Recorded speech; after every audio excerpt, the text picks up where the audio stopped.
ایک دفعہ کا ذکر ہے کہ ایک جنگل میں دو بیل اکٹھے رہتے تھے۔ جنگل کے شیر نے کئی بار ان پر حملہ کیا، لیکن دونوں بیل اکٹھے ہو کر شیر کے مقابلے میں آ جاتے۔ ایک دن شیر نے سوچا کہ یہ بیل تو میرے قابو نہیں آ سکتے، اب کوئی تدبیر ایسی کروں جس سے میں کامیاب ہو سکوں۔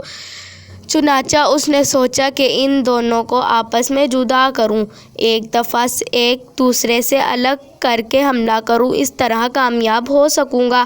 چنانچہ وہ اگلے روز بیل کے پاس آیا اور اس سے کہنے لگا، یقین کرو مجھے تم سے کوئی عداوت نہیں، مجھے تو تمہارے ساتھی سے دشمنی ہے، میں نے تو جب بھی حملہ کیا اس پر کیا، تم خواہ اپنی جان خطرے میں ڈال لیتے ہو، تم زندہ ہو، کھاؤ پیو۔ شیر کی باتیں سن کر بیل دھوکے میں آ گیا۔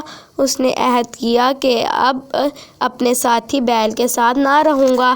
شیر نے ایسی ہی بات دوسرے بیل کے ساتھ کی۔ اسی طرح دونوں بیل ایک دوسرے سے الگ الگ رہنے لگے۔ شیر کو جب یہ بات پتہ چلی تو اس نے اگلے روز ایک بیل کو دبوچ لیا اور کھا لیا، دوسرے روز دوسرے بیل کو کھا لیا۔ نتیجہ: دوست کے بارے میں دشمن کی بات نہیں سنو۔